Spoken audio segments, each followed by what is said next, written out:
우리가 지난 6주 동안에 우리의 모든 것 되시는 예수 그리스도, 그런 제목으로 우리가 예수님께 집중을 했습니다. 사실 오늘은 그 설교의 사실 마지막입니다. 우리가 영어를 보면 I am a good shepherd 그렇게 안 나와 있고요, I am a the라고 하는 정관사가 붙어 있어요. 여러분 영어 문법을 아시는 분 아실지 모르지만 저가 붙으면 그걸 고유명사라 그럽니다. 이 땅에 하나밖에 없을 때 the를 붙이죠. 그 말은 무슨 말이냐면 이 땅에 수많은 목자들이 있는데 그 목자들은 사실은 자기 자신을 위해서 양을 칩니다. 양을 돌보기 위해서 시간도 내고 돈도 들고 희생도 하지만 결국에 그 양들을 키워서 잡아먹든지 팔든지 하기 위해서 목자들은 수고를 하죠. 그러나 예수님만큼은 자기 자신을 철두처럼 양인 우리를 위해서 온전히 헌신하시고 그리고 우리를 위해서 목숨까지 버리셨어요. 그래서 더라고 하는 유일한 진짜 선한 목자는 예수 그리스도밖에 없다, 그 말입니다. 우리들은 집에 문을 닫습니다. 왜 그렇습니까? 우리 자신을 지키기 위해서 그렇습니다. 잘 때 알람을 합니다. 편안하게 자기 위해서. 내 보금자리에 그 누구도 들어오지 못해서 큰 문을 달고 안에 열쇠를 차고 잠굽니다. 그러나 정말로 우리가 편히 자기도 하고 편히 나가게 하는 문은 진정한 우리의 예수님밖에 없습니다. 그래서 게이트 앞에 더 게이트, 그러죠. 게이트라고 하잖아요. 여러 개 있는 가운데 하나의 문이 아니라 유일하신 문이에요. 예수님만이 우리의 온전한 반석이시오 피할 산성이시오 공급자이시오. 믿습니까? 여러분이 아멘이 진짜라면 우리는 분명히 하나 변화된 게 있어야 되는데 이 세상과의 관계가 변화가 되어야 되는 것입니다. 인간의 삶의 행복이라는 것이 소유하는 게 있다고 생각해서 많은 사람 물질을 소유하거나 아름다운 얼굴을 소유하려고 그러거나 또는 지식을 소유하려고 그러는데 진정한 행복은 모든과의 관계에서 릴레이션 쉽에서 이루어진다. 그러면 저와 여러분이 정말로 예수님을 내 삶의 구주로 고백한다면, 예수님만이 나의 소망이라는 게 진정이라면 저와 여러분은 내가 막 노력해야 되겠지만 노력하지 않아도 우리는 세상과 완전히 구별된 삶을 살아가게 되게 돼 있습니다. 성경의 사도 바울이 갈라서 1장 4절 5절에서 말씀하시길, 그리스도께서 하나님 곧 우리 아버지 뜻대로 우리들을 이 악한 세대에서 구원하기 위해 우리의 죄를 대신 지시고 그가 몸으로 감당하셨다 그랬어요. 한번 성경 보겠습니다.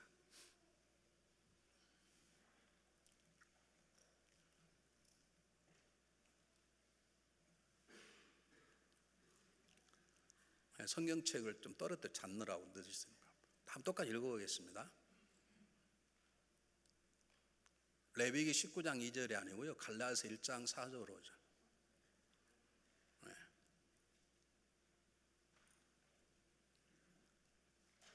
너무 중요한 건 시간이 걸려요. 좀 기다리세요. 지금 떨리니까 정신이 없는 거예요. 떨지 말고 괜찮아요.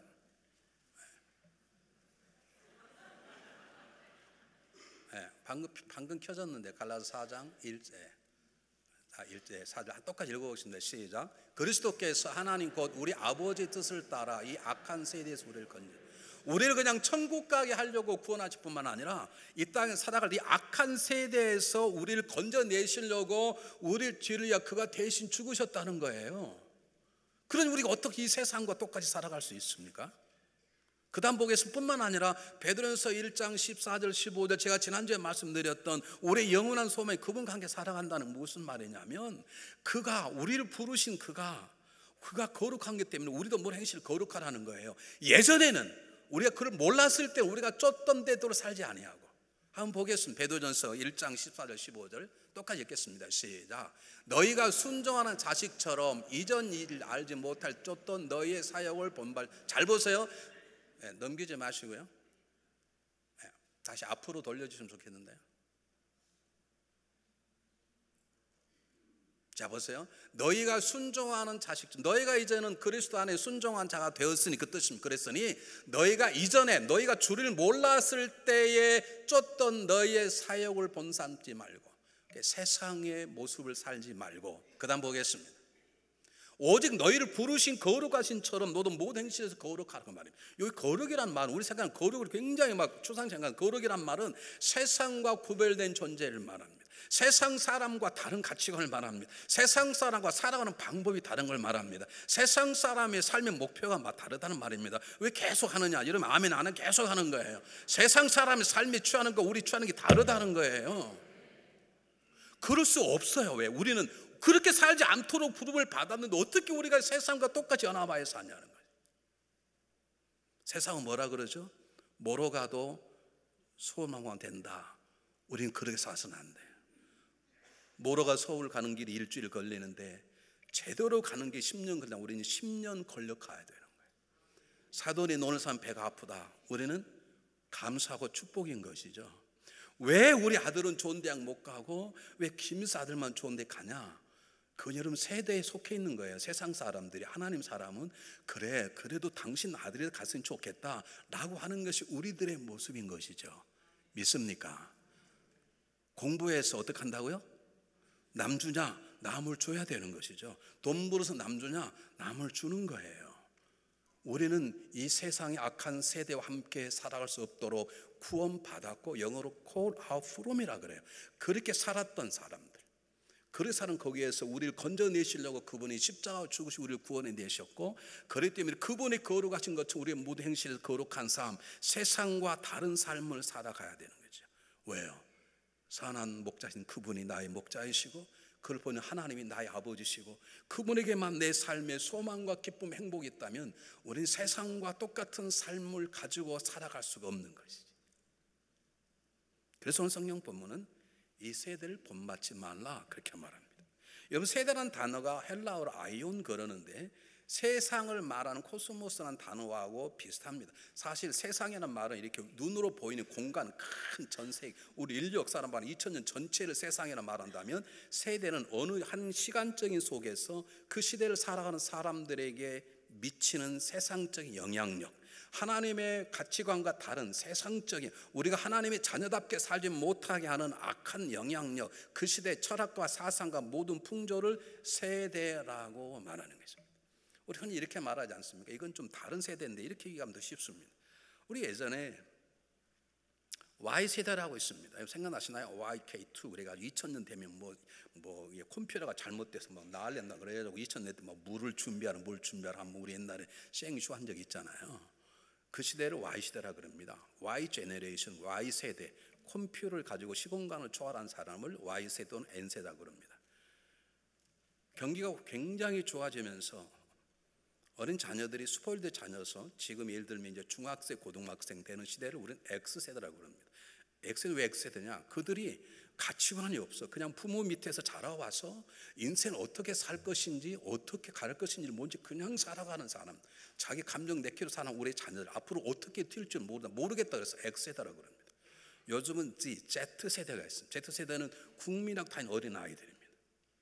요즘 한국이 다 경기가 안 되는데 어린아이 용품만 어마어마하게 잘 되는 거예요.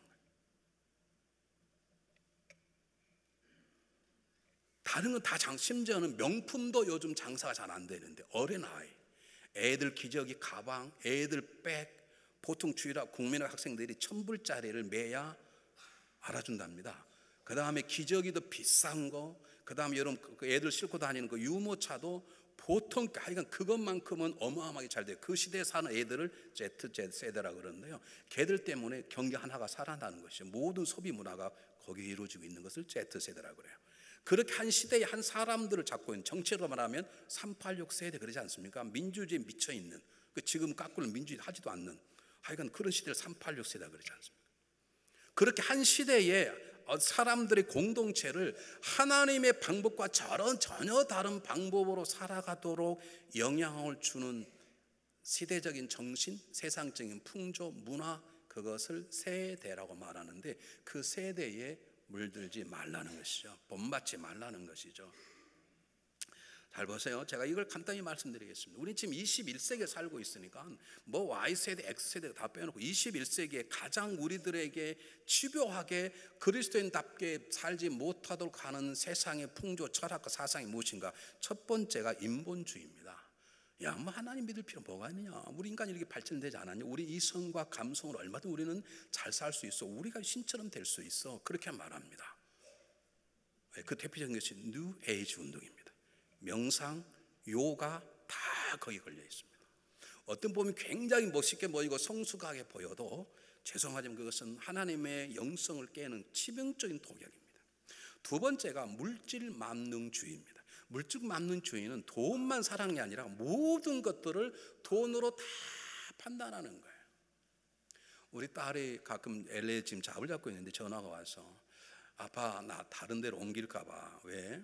너 일이 안 맞냐? 아니 맞는데 내가 생각보다 내가 능력이 많은데 내가 받는 것, 내가 일하는 것보다 내가 받는 샐러리가 적어서 이 회사장이 나를 너무 얕보는가 봐. 그렇게 생각을 해요. 얘야, 돈으로 너 자신을 따지는 게 아니다. 회사가 작고 아직 베니핏이 없으니까 적게 주는 거지. 회사 크면 많이 오를 수 있지 않냐? 너가 만불 받는 데는 만불짜리가 아니야. 그렇게 말해도 아니야, 나는 기분 나빠. 그러는 거예요. 모든 것을 돈으로 생각할 뿐만 아니라 모든 가치를 돈으로 따지는 것을 물질 만능주의라고 그럽니다. 남편이 돈을 잘 벌어오면 존경하고 돈 못 벌어오면 깔보는 그런 시대들. 어느 직장이 좋냐? 내 인생을 바칠 만한 직장이 좋은데 그걸 따지지 않습니다. 예전은 고생스러워도 화가를 했습니다. 예전은 배가 고파도 음악을 했습니다. 요즘은 돈 버는 것에만 삶을 겁니다. 엘비스 프레슬리 좋아하는 것 자유입니다. 그러나 어떻게 그가 입어둔 옷 하나가 1000불짜리가 어떻게 10만 불에 팔리냐고요. 그건 다 돈이 미쳐 있는 것이죠. 저는 지금도 이해할 수 없는 게 피카소 그림, 제가 졸업한 SMU 가면 피카소 그림이 하나 있는데 피카소 그림요, 기억자 하나 쓰고 삼각형 하나 그려놓고 화살 그리고 여기다 고기 한 마리 그리고 그게 1400만 불이에요. 140억에. 아니 나는 이게 그걸 왜 1400만 주고 왜 사요? 그냥 1억 주고 사고 나머지 139억은 성경금을 쓰면 얼마나 좋아요. 미라가 있어요. 3000년 된 미라입니다. 애굽의 어느 여왕의 미라인데 얼마나 잘해놨든 이빨이 안 빠졌더라고요. 이렇게 보니까 그게 150억이에요. 아, 미쳤다고 죽은 시체를 갖다 놓고 150억에 사냐고. 여러분 웃으시지만 여러분 그렇게 사세요.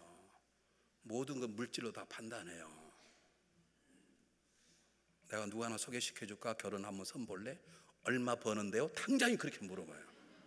그 사람의 믿음이 인기가 그러지 않고요. 얼마 버는데요? 모든 것을 돈으로 계산하는 물질 만능주의. 이것은 우리의 영적 생활을 깨는 또 다른 독약입니다. 세 번째는 세속주의입니다. 그래 교회 가라. 그러나 경건과 하나님을 위한 모든 걸 다 빼고 그냥 너희 즐기는 대로 해라 그 말입니다. 이것이 교회인지 종교인지 뭔지 전혀 모르는, 예배 드리면서 마약 먹고 예배도 드리고 마음도 감동적으로 해버리는, 그래서 이것이 교회인지 세상에 모르겠긴 완전히 세속주의, 외형주의, 성공지향주의 그런 데 빠져있는 교회. 그래서 교회 사람 수를 늘리기 위해서는 수단과 방법을 가르치는 교회도 다 이 세속주의에 속해 있는 것이죠. 여러분 복음성가라고 우리 하는 경배와 찬양의 노래가 다 좋은 것만 아닙니다. 거기 보면 사람들의 마음을 건드리려고 하는 의도적으로 된 그런 노래는 부르시면 안 됩니다. 그게 다 세속주의에 빠져 있는 것입니다. 찬양 한 곡을 지어도 기도하는 가운데 하나님이 주시는 멜로디를 적어야 되는데 그렇지 않고 사람들을 끌어모으려고 하는 노래들이 우리 주변에 얼마나 많은지 몰라요. 우리 찬양 리더들은 굉장히 조심해야 됩니다. 그 다음에 이 시대의 가장 무서운 게 뭐냐면 개인주의입니다. 요즘은 철두철미의 개인주의입니다. 요즘은 남편을 위해서 희생하는 아내가 없고 아내를 위해서 희생하는 남편이 없고 가정을 위해서 희생하는 부모와 자녀가 없습니다. 그냥 마음 안 들면 남편 죽입니다. 마음 안 들면 자녀 죽입니다. 마음 안 들면 아내 죽입니다. 이런 세상이 지금 돼버렸지 않습니까 여러분? 안 그렇습니까? 더 무서운 것은 개인주의가 무서운데 집단적인 개인주의가 더 무서워요. 여러분 만약에 우리 교회만 부흥을 원한다면 그렇게 원하는 여러분 때문에 우리 교회는 안 됩니다. 이걸 집단적인 교회라고 그러면, 개인주의라고 그러면 우리 교회만 부흥되면 됩니까? 여러분이 저만 위해서 기도하면 됩니까? 그럼 다른 교회 목사들은요? 여러분들이 야 최근에 그 교회가 시험에 들었대. 야 우리 교회 몇 명 올까? 만약 여러분 그런 것 같다면 여러분 때문에 교회 안 됩니다. 달라진 교회들이 다 잘 돼야 되는 것이죠. 민족주의 가장 위험한 집단적인 개인주의입니다. IS 이슬람 국가가 뭡니까? 집단적인 개인주의 아닙니까? 그러니까 얼마나 많은 사람 비참하게 고통스럽게 그렇게 악하게 죽입니까? 교회가 이렇게 돼버리면 안 됩니다. 우리가 어떻게 그럴 수가 있냐고요? 여러분, 그렇게 사신 분이 계십니다. 아니, 어떻게 새 가족이 와서 밥을 들고 갈 데가 없어서 앉으려고 그러니까 여기 앉으면 안 돼요. 어떻게 그럴 수가 있냐고. 누가? 여러분이 여기 앉으시라고 그랬다고 잘 오셨다고. 의자 하나만 더 넣으면 되지. 거기 앉으면 안 되고 우리 10% 막 밀어내. 우리 이게 도대체 뭐 하는 짓이냐.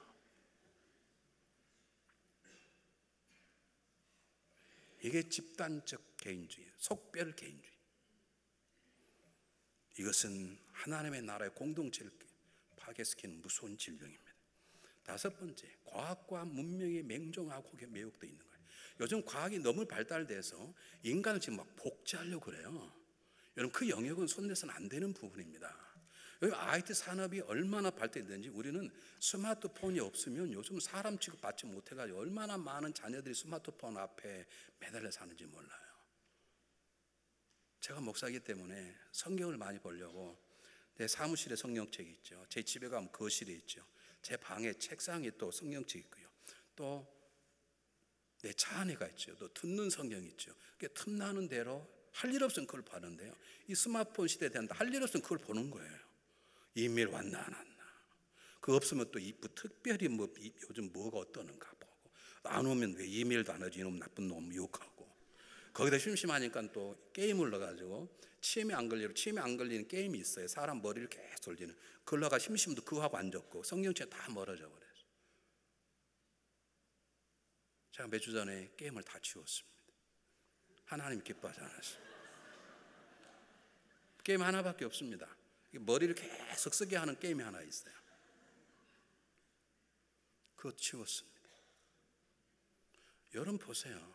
왜 예배 시간에 핸드폰을 왜 진동을 하고 들어오세요? 진동이 울리면 나가야 돼, 있어야 돼요? 왜 그걸 가지고 나가세요?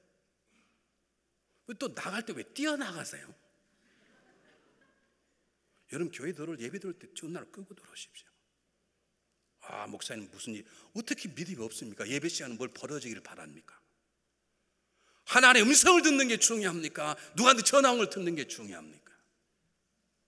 다 거기 빠져 있는 게 빠져 있어요. 다 빠져 있어요. 우리는 얼마나 이 세대 속에 물들어 있는지. 이렇게 하다가 하나 안 뜨잖아요. 저게 편해하지만 하다가 잘못되면요, 예배 시간 내내 은혜가 안 돼. 도대체 누가 저기 앉았는데 저렇게 성경 구절 빨빨 안 돼. 그 생각 나가지고 예배가 안 돼. 저게 없을 때는 그런 일 없죠. 제 방송실 예배 끝나고 사무실 막 그런 말 할 일이 없는데 한 번 안 뜨면 저도 막 열받아. 이거 재우느라고 시간이 상당히 많이 걸려. 이게 다 우리가 이 과학과 IT에 물들어서 그래요. 좀 틀리면 어떻습니까? 좀 글자가 잘못되면 어떠나요? 가사가 좀 꺼지면 어떠나요? 여러분에게 지금 어느 것들이 젖어 있습니까? 사랑하는 여러분, 물질이 필요합니다. 그러나 물질의 노예가 돼서는 안 됩니다. 물질보다 사람이 훨씬 중요합니다. 물질보다 믿음이 훨씬 중요합니다. 나 여러분 몇 번 말씀드렸잖아요. 물질과 사람 사이에 있거든 물질을 버리세요. 우리 그걸 못 버려. 어떻게 내가 어려울 때 돈 필요했는데 그 만불을 안 갚아? 그 사람을 버리는, 만불을 버리세요. 사람을 세우세요. 사람을 살리세요. 한국에서 오래전에 자기 믿는 사람에게 20만 불을 보낸 사람이 있었습니다. 가장 믿을 만한 친구. 어릴 때부터 중마고 자네가 먼저 가지고 가. 그 사람 어떻게 20만 원을 가지고 왔는지 몰라요. 내가 6개월 후에 갈게. 그 대신에 잘 가지고 가면 내가 감사한 턱을 냄새. 6개월 후에 친구가 왔어요. 그리고 내가 맡긴 돈 20만 어땠는가? 그랬더니 너 근데 나에게 돈 맡겼냐? 그런 거야. 만약 그때 그렇게 돈을 잃어버린 사람이 그래, 맞아, 그냥 내가 너 20만 불 준 걸로 생각하지. 그리고 잘 살아. 그리고 혹시 나중에 마음 변하거든 갚어. 그랬으면 좋은데 이 사람 돈 20만 불 놓지 못하는 거예요. 화병으로 죽었습니다. 떼어먹은 사람은 지금도 잘 살고 있고 20만 불을 못 버린 사람은 그 화병 때문에 죽었습니다. 물질이 중요합니다. 필요하죠. 그러나 물질만 생각하는 물질 만능주의는 여러분을 죽일 것입니다.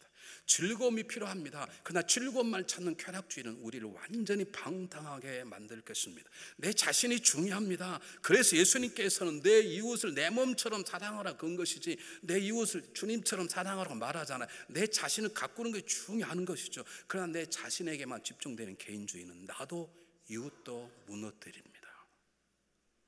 그래서 오늘 성경 본문은 그러한 이 세대를 본받지 말라고 말하는 것입니다. 여러분, 이것은 우리 번역이 너무 부드럽게 되어 있어요. 이걸 아주 의역을 잘한다는 의역의 대가인 필립스라는 사람이 있는데, 이것 의역이란 말은 우리가 잘 느낄 수 있도록 좀 바꿔서 말하는데 이렇게 말했어요. 세상의 행동과 사상이 너희를 쥐어짜서 세상의 틀에 맞추지 않도록 하라고 말입니다. 여러분, 우리가 뭘 짤 때 그냥 막 어거지로 막 집어넣어서 막 짤 때가 있지 않습니까? 세상이 사는 건 너는 물질이 중요한 거야. 네 자신이 중요해. 뭐 이웃이 뭐 헌신하고 희생할 필요가 없어. 세상이 뭐니 짜릿한 거, 즐거움이 중요한 거지. 물 좋은 게 중요한, 인생 그냥 사는 게 아니야. 인생 얼마나 산다고 그냥 살아가는 거야. 사람이 즐길 줄 알아야 되는 것이지. 그렇게 살아가도록 우리를 막 쥐어짜서 그렇게 살도록 하는 세상의 행동과 영향력에서 너희 자신을 지키란 말이에요. 여러분, 성경 전체의 내용이 뭔지 아십니까? 한마디로 말하면 너는 구원받았다라고 하는 게 아니라 구원받았으므로 구원받은 사람처럼 살라는 말입니다. 내가 너를 세상에 건져냈으니 다 두 번 다시 세상과 접하여 살지 말라는 것이 성경의 내용입니다. 아까 미리 보였던 레위기 19장에 나와 있는데, 레위기는 우리가 하나님 앞에 어떻게 거룩한 삶을 사는, 세상과 구별된 삶을 사는 나타낸 단어가 레위기인데, 레위기 19장 2절에 정확하게 나와 있습니다. 한번 보겠습니다. 레위기 19장. 이번에 너무 빨리 나왔네. 시작은 똑같이 얘기했습니다. 시작. 너는 이스라엘 자손의 온 회중에 구하여 이르되 너희는 거룩하라. 나 여호와 네 하나님이 거룩함이니라. 내가 세상과 다른 존재다. 그래서 너희들을 세상 속에서 건져냈으니 너희도 나처럼 세상과 다른 삶을 살라는 것이죠. 아까 얘기했죠. 베드로전서 1장 14절 15절에 너를 부르신 거룩한 자처럼 너도 모든 행실에서 세상과 다른 삶을 살라는 거예요. 여러분, 세상과 다른 삶을 삽니까? 세상과 다른 목표를 갖습니까? 세상이 말하는 다른 가치관을 가지고 있습니다. 근데 왜 시험이 드시는지, 왜 넘어지는 것인지. 내가 시험이 든다는 것은, 내 마음이 불평하다는 것, 내 마음이 분노와 여러가 있다는 것은 뭐 그럴 수밖에 없는 상황일 수도 있지만 아세요? 내가 세상과 접하에는 세상이 주는 이 악한 세도가 영향力벗어나지 못하기 때문에 그래요. 여러분, 우리가 주님을 닮아 있으면 가난해도 문제가 되지 않아요. 우리 주님도 가난하셨는데요. 내가 좀 왕따 당해도 문제가 안 돼. 우리 주님도 완전히 버림받으셨는데요. 세상 사람 몰라줘도 돼요. 예수님은 제자들까지 다 버렸는데, 예수님은, 그래도 우리 예수님은 시험 들지 않고 상처받지 않고 그것 때문에 분노하지 않았는데요. 우리는요, 조금만 해도 목사가 몰라준다고 그러고, 내가 목사님 인사했는데 목사님 인사를 안 받아준다고 그러고, 뭐 11주 안 됐더니 악수하는 손을 빨리 뺐다고 그러고. 왜 그래요? 여러분이 악한 세대의 영향에서 아직 벗어나지 않아서 그러는 거예요. 여러분, 더 중요한 것은 변화를 받아란 말이 수동명령이라는 단어입니다. 이게 우리나라 말 수동명령, 이게 무슨 말이냐면 한 번 하는 게 아니라 계속해서, 죽을 때까지 계속해서 그렇게 세상을 본받지 말라는 거예요. 오늘뿐만 아니라 내일도 모레도 앞으로 지금 수날까지 계속해서 세상과 다른 가치관, 세상과 다른 방법, 세상과 다른 칼라로 살아가라 이 말입니다. 굉장히 중요합니다. 여러분, 하나님의 나라는 이 세상과 다릅니다. 하나님은 세상과 합할 수 없는 분이십니다. 그러므로 그분의 자녀가 된 우리를 또 세상과 하나가 될 수 없는 것입니다. 여러분, 하나님의 세상과 이 세상과는, 하나님 나라와 이 세대와는 전혀 다릅니다. 둘이 절충할 수가 없습니다. 어찌 빛과 어둠이 같이 합한단 말이죠. 합할 수 없습니다. 어떻게 그리스도와 벨리알이 하나가 된단 말입니까? 하나가 될 수 없습니다. 종교가 같다고요? 아닙니다. 제가 몇 번 말씀드리면 어떤 분은 말하기를 굉장히 성성한 것처럼 하나님 한 분이시고 구원은 하나인데 불교나 이슬람 다 다르다는 거예요. 다 구원의 길이 같다는 하나님 하나씩. 아니 하나님이 한 분이시라면 어떻게 유독 예수님만의 십자가에 못 박혀 죽으시네. 그럼 다 죽여버리든지. 모든 종교가 똑같다면 그리고 하나님 한 분이시라면 왜 예수님에게만 그리고 고통스럽고 수치스러운 발가벗긴 십자가를 죽게 하시는? 여러분 전혀 달라요. 그런 말에 속지 마세요. 우리는 세상과 달라요. 보는 게 달라야 되고요, 사는 게 달라야 되고 느끼는 게 달라야 되는 거예요. 그래서 칼 바르트는 유명한 신학자입니다. 제가 굉장히 좋아하는 신학자입니다. 칼 바르트는 기독교 성서적 윤리를 위대한 소요, 데모라 그랬어요. 근데 저는 이번에 좀 점잖을 그래요. 이것은 위대한 지각 변동이 완전히 새로운 삶의 변화예요. 여러분 지진에서 집이 무너져 버리면 토지 흔들리면 완전히 새 집을 짓잖아요. 적당히 짓 수 없지 않습니까? 내가 물어보겠습니다. 여러분 주님 만난 다음 선한 목적 예수님을 여러분의 삶의 구조를 고백한 다음 여러분의 삶에 지각 변동이 있었습니까? 왜 자신 있게 말 못하시는 거예요?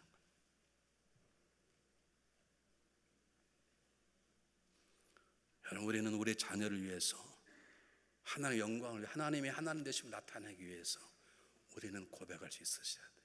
내가 주님을 만난 그 순간에 내 양의 문이신 주님 앞에 내가 그 순간에 나는 참다운 쉼과 평안이 있었고 그래서 내 삶 속에 이런 지각 변동이 있었노라고 이런 고백할 수 있습니까?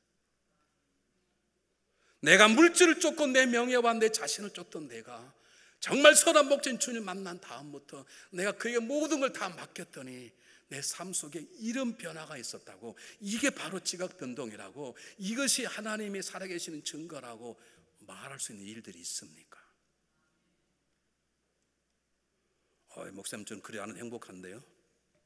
죄송합니다. 여러분 어쩌면 그 행복은 여러분의 구원을 방해하는 독약일 수 있습니다. 정말 우리가 구원받았다면, 정말 우리가 지금 6주 동안 했던 우리의 모든 것 되시는 그리스도가 내 삶의 구주라고 고백한다면 우리는요 저절로 위대한 지각 변동을 경험할 수밖에 없는 거예요. 생각이 바꿔지고 삶이 바꿔질 수밖에 없어요. 그게 하나님의 작품이기 때문에 그러는 거예요.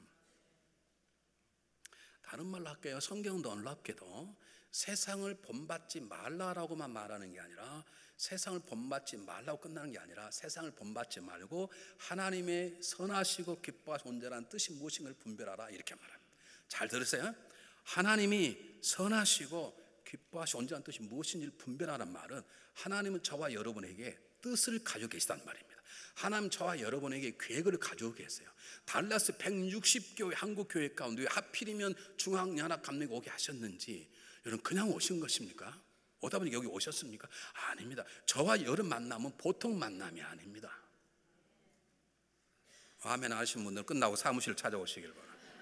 저와 여러분 만남은 보통 만남이 아닙니다. 하나님의 뜻 가운데 계획, 하나님의 선하시고 기뻐하는 뜻이 무엇인가 분별하는 말은 하나님이 저를 구원하시고 그리고 우리에게 하나님 각자에게 주신 하나님 뜻이 있다는 것이에요. 그 하나님은 우리가 그분을 기쁘시게 하는 삶을 사는 게 하나님 뜻이라는 거예요. 그 하나님 뜻이 진정으로 선하고 온전하다는 거예요. 그것이 먼저예요. 그 뜻대로 살라는 거예요. 그러므로 우리는 이렇게 살아서는 안 됩니다. 오늘 이걸 간증합니다. 그래서 우리 요즘 간증이 변합니다.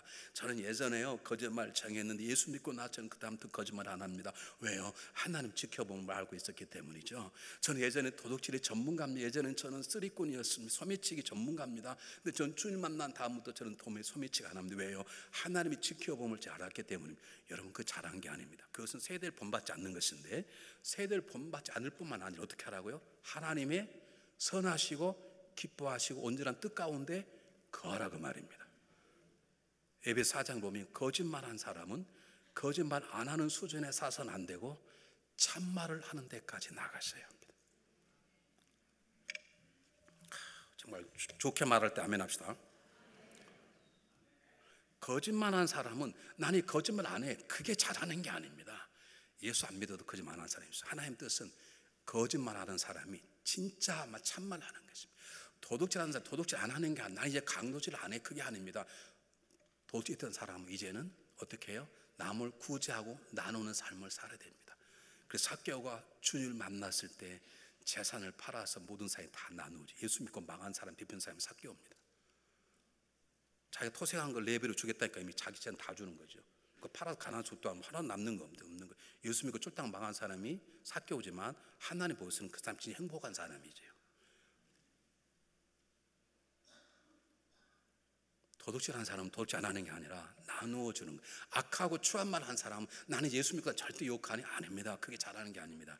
이제는 남을 세우고 남을 격려하고 남을 인정하는, 남을 세우는 선한 말로 바꿔지는 것, 그게 하나님 뜻이고 그 뜻이 진정으로 온전한 것이고 그 뜻을 이루는 것이 우리 향한 하나님의 뜻이라는 것입니다.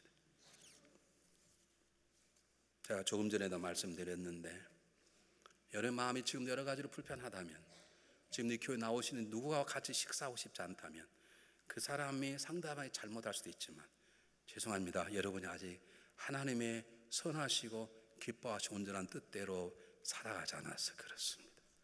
여러분이 지금 가난하다고 살맛이 안 나고 좀 억울하다고 자살한 마음이 생기고 그렇다면, 좀 잘 산 사람은 보면 밉고 저는 나보다 기도도 안 하는 사람이 왜 저럴 수 있어, 그렇게 살아간다면, 만약 있다면 죄송합니다. 여러분은 아직 악한 세대의 영향력에 사로잡히는 거지. 우리 교회가 많이 성장을 했어요. 우리가 처음 조그마한 교회였을 때 우리 교회 리더들이 주로 청소를 많이 했습니다. 근데 우리 김갑장 이런 분들 다 공항이 다 리더들이 청소를 많이, 그래서 청소하시는 분들이 우리 교회 가난하니까 화장지라도 줄이려고 화장지 같은 걸 교회에다 많이 갖다 놓으셨어요. 근데 주일날 되면 절반이 줄어요. 누가요? 여러분들이 가져가셔가지고. 여러분 악한 세대지였어요. 교회 거 가져가면 됩니까? 내가 헌금 냈다고요. 그럼 식당에도 음식을 해놓잖아요. 사라져요. 어느 날 저에게 전화가 왔어요. 목사님, 내가 목사님 잡수시려고 제가 이렇게 해서 냉장고에다가 목사님 거 써서 붙여서 가져가십시오. 갔더니 없어요. 누구 가져가셨어. 내가 그래서 화가 나서 말하는 게 아니에요. 저는 가져가세요. 괜찮아요. 괜찮아요. 문제는 왜 그런 줄 아세요? 그게 괜찮은 게 아니라 악한 세대에 얕어 있다는 거.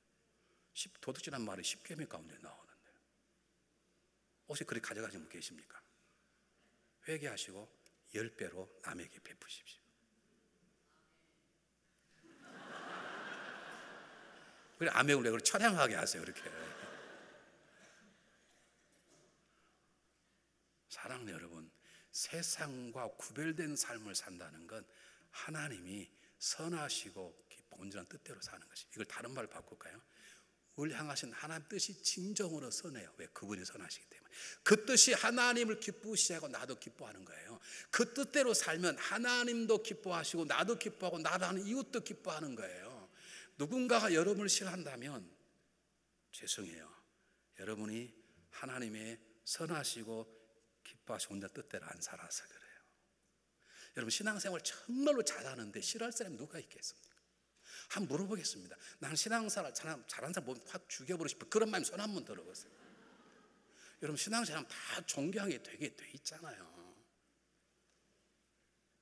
남이 욕하면 이건 내가 뭔가 문제 있구나 생각해야 되는데, 우리 주님도 고난을 당하셨지? 그건 고난이 아니에요. 그거. 여러분 우리가 하나님의 선한 뜻대로 살면 그게 나의 기쁨이고 하나님의 기쁨이고 나를 보는 이웃도 기쁨이에요. 그게 나도 온전한, 하나님 온전히 드릴 뿐만 아니라 이웃도 온전하게 만들어내는 것이죠. 그런데 우리가 어떻게 이렇게 살 수 있겠어요? 여러분 살아보는 게 되던가요? 저는 잘 안 되던데요. 그래서 하나님이 우리에게 방법을 주신 거예요. 하나님 우리의 약함을 아세요. 우리가 얼마나 쉽게 무너져 버리고 우리가 얼마나 쉽게 넘어진가를 아세요. 안에 우리의 마음은 주님을 담고 심고 우리의 진실된 마음은 하나님 영광을 드리고 싶은 그분을 아세요. 그런데 우리가 얼마나 쉽게 넘어지는지, 얼마나 쉽게 옛날의 고향으로 돌아가 세상과 접하고 있는지 다 아세요. 그래서 그분은 우리 안에 한 분을 주셨어요. 그게 누구게요? 성령님이세요.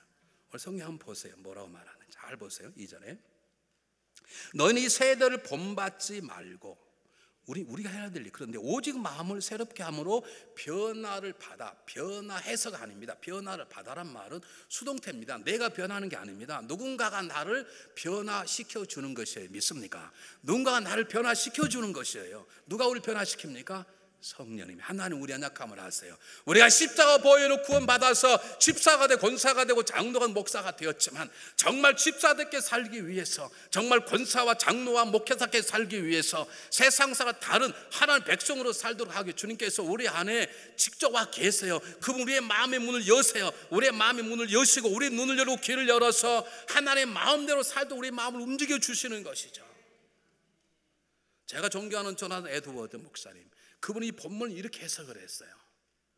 하나님의 영은 우리 안에 들어와서 우리의 입맛을 바꿔 놓는다. 성령 우리 안에 들어와서 하나님의 선하신 것을 기뻐하고 맛보게 만들고 하나님 뜻의 잘못된 것들은 거부하게 만들어 우리의 밥맛, 입맛을 바꾼다. 그러므로 성령 우리로 하여금 하나님 뜻에 순종하도록 만든다. 제가 어릴 때 몸이 너무 많이 아파서 밥을 먹지 못했습니다. 그래서 키가 이렇게 안 자란 거예요. 근데 의사가 이렇게 저한테 말해요. 아마 사춘기가 돼서 체질이 바뀌면, 사람이 7년에 한 번이 완전히 세포가 다 바뀐다 그러잖아요. 7년 정도 세포 이렇게 체질이 바뀌면 그때는 먹게 될 것입니다. 제가 2번 14년 15년 된 때부터 제 몸이 조금씩 건강해서 아프지 않았어요. 그때부터 먹기 시작하니까 이제는 키는 않고 옆으로 퍼져가지고 이렇게 퍼져버렸지 않습니까? 어느 날 우리 교회 지나간 분이 저에게, 목사님 제가 이게 오래 있으면서 목사님 형님처럼 모시고 싶고 제가 우리 목사님 건강을 책임지려고는 제가 또 다른 일 이사 가서 제가 선물 하나 드리겠습니다. 무슨 선물 주겠냐 할 때 DNA 검사를 한번 해보라는 거예요. 자기가 전문가인데 혈액 검사한 DNA 우리 침 딱 묻히고 하면 제 족부인 부분이 다 나와요. 앞으로 뭐 어떤 마음이 걸릴까 말까 뭐 다 나와. 무섭더라고요. 거기서 저에게 이렇게 했네요. 당신은 이렇게 앞으로 이렇게 하라. 그렇지 않으면 당신은 언제 갑상선암, 폐암, 유방암이 걸릴 가능성이 다 나와요. 그리고 그걸 피하기 위해서는 음식을 이렇게 먹을 것. 그래서 제가 우리 집사람하고 둘이 노력해서 2주 동안 내 체질을 바뀌는 걸 훈련을 했습니다. 제 입맛이 변했습니다. 저는 예전에는 뷔페를 가면 5번 왔다 갔다 해야 돼요. 지금은 한 번밖에 못 가요. 저는 뷔페가 제일 싫어요. 지금 예전에 뷔페가 제일 좋았어요. 입맛이 바뀌니까. 성령이 우리 안에 들어오시면 그 성령은 우리의 눈을 열어서 예전에는 물 좋은 것, 멋진 것, 이성, 쾌락, 그의 눈이 바뀌었는데 지금은 하나님의 선하신 것, 거룩한 것에 눈이 뜨게 만들고 우리 입맛을 바꾸어서 예전에는 성경만 졸려니 이제는 성령만 피면 살맛이 나고 위로가 되고 하는 음성이 들려주도록 우리의 영혼의 입맛을 바꾸는 성령의 역사예요. 그러면 우리는 성령에게 집중해야 되는 것이죠. 여러분 잘 들으십시오. 제가 이렇게 설교하는 것은 지금 설교의 사역입니다. 제가 설교할 때 설교에 집중하면 안 됩니다. 제가 설교한 동안 나를 도우시는 누구에게 집중이냐면 성령에 집중해야 됩니다. 여러분 설교 안 하면 잘 모르시겠구나. 제가 예전에 설교를 다 외웠어요. 원고를 다 외워서 앞에 여기는 손을 든다 그러면 손을 들고 여기는 저 목소리 그럼 저 목 다 그렇게 해서 외웠어. 그렇게 하면서 느끼는 게 뭐냐면 성령이 가끔 그걸 바꾸라고 하는데 안 바꾸잖아요. 왜 제가 저는 요즘 성경 본문 외우지 않습니다. 우리는 사역에 집중하기보다는 사역을 하면서도 사역을 하신 하나님께 집중해야 됩니다. 그래서 그 유명한 분은 하나님의 사역에 집중하다가 하나님께 집중하는 시간을 놓치지 마십시오 그랬습니다. 여러분 일하게 하시는 분은 성령님이십니다. 믿습니까? 일하다가 성령의 인도하심을 놓치면 안 됩니다. 성령에 집중하십시오. 내가 데이트하는 사람에게 말하죠. 성령에 집중하라. 그이와 그녀에 집중하지 마. 제발 청년들이야 데이트하는 사람이 있는 거야. 그이와 그에게 집중하지 마. 두 사람 관계 연결시키는 성령님이 집중. 아멘도 안 해.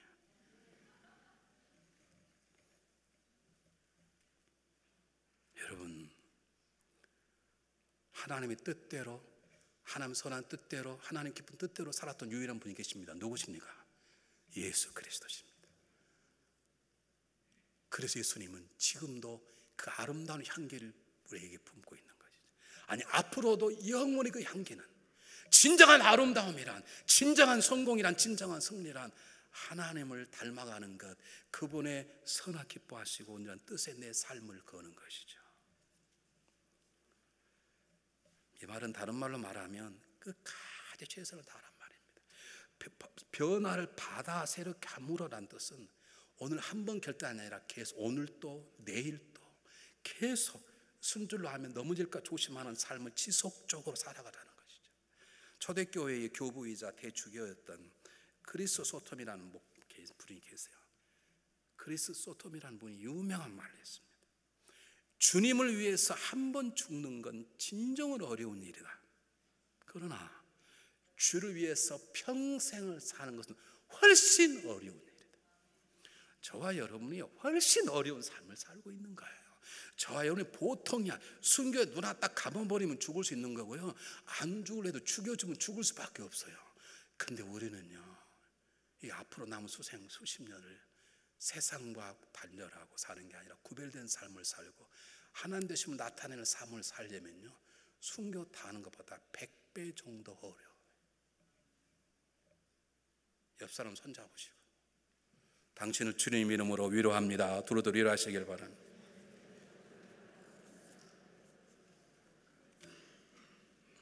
여러분이 난 뭐 예수 믿고 살았는데 너무 쉬운데, 여러분은 얼마나 성령 충만한 사람이든지 아니면 아직 죄송해요, 아직은 아니에요.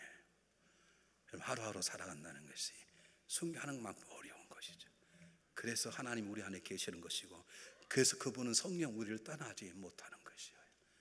일평생 주님 앞에 나와 예배드리고 살아간다는 것, 최선을 다한다는 것. 성령 내 안에 와 계시지만 우리가 집에 가 8시간 일하고 집에 가서 샤워하고 밥 먹고 텔레비 보고 그 다음에 신문 보고 자고 그런 삶을 살아버린다면 여러분, 우리는 절대로 하나님의 선하시고 온전한 뜻대로 살아갈 수 없어요.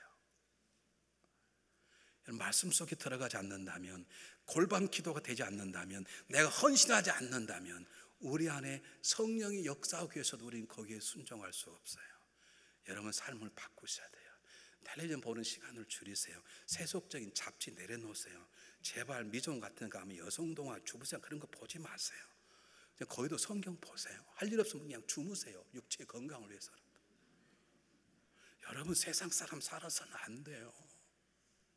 여러분, 믿음이 없이는 기도가 안 돼요. 근데요, 억지로 기도하면 믿음이 생겨요. 말씀이 없어는요, 성경이 안 읽혀져요. 근데 억지로 읽다 보면 믿음이 생겨요. 여러분, 믿음 없이는 헌금 못해요. 믿음 없이는 절대로 11조 못해요. 근데 억지로 하다 보면요, 믿음이 생겨요. 내가 물어보겠습니다. 여러분, 최선을 다하고 있습니까? 어떻게 최선을 다한다는 분이 주일 예배 한 번만 나오세요? 그렇다고 주일 예배 나오고 수요예배 나오고 금요일 나오고 다 된다고 생각하세요? 아니에요. 아니에요. 11조 된다고 다 된다고 생각하세요? 11조 온전히 내세요? 아니면 나는 수요예배 나오고 금요일 나오고 난 됐다, 혹시 여러분 스스로 속고 있는 거 아니세요? 적당히 11조 하면서 11을 했다고 스스로 착각하는 거 아니세요? 여러분, 우리는 예수 믿는 사람은 달라요. 다름을 세상에 나타내야 되는 거예요. 나만 아는 게 하나님도 알고 나도 알고 세상 사람 알아야 되는 것이죠. 우리 세상의 영향력으로 살아야 되지 않습니까? 그러려면요, 우리도 최선을 다해야 돼요. 우리 하나님도 최선을 다해서 주님을 보내셨고, 우리 주님도 최선을 다해 피를 쏟으셨고, 성령님도 최선을 다해 우리를 떠나지 않고 버리지 않고 우리 안에 역사하고 계신데, 어떻게 우리가 적당히 살아가요? 어떻게 두들겨서 나는 이렇게 하겠다, 어떻게 그러세요? 여러분, 이런 마음이 들으셔야 돼요. 중앙여고 다니려니까 정말 힘들다. 그 정도는 되셔야 돼요. 근데 왜 가만히 서 있게요? 아멘 안 하니까. 그래 설교를 끝내죠. 여러분, 상당히 교묘한 아멘이죠. 여러분이 살 수 있어요. 왜요? 우리 안에 뭐가 계세요? 성령이 계세요. 성령이 집중하세요. 음성에 순종을 노력하세요. 기도 시간을 늘리세요. 교회 와서 헌신해 보세요. 그리고 말씀 속에 들어가 보세요. 나도 모르게 하나님 위해서 아름다운 열매를 맺는 삶이 되어 하나님 기뻐하고 나도 기뻐하고 내가 아는데 이웃이 함께 기뻐하는 놀라운 삶을 살게 될 것이에요. 기도하겠습니다. 사랑의 하나님, 감사합니다.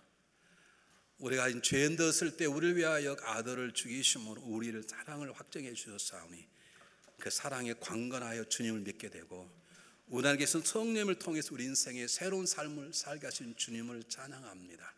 하나님의 선하시고 온전한 뜻을 분별하게 도와주시고 세상의 유혹과 핍박을 당당히 이기는 용사가 될 수 있도록 인도하여 주시옵소서. 예수 그리스도 이름으로 감사하오며 간절히 기도하옵나이다. 아멘. 다 같이 마지막 찬양하고 축도 예배를 마치겠습니다. 우리의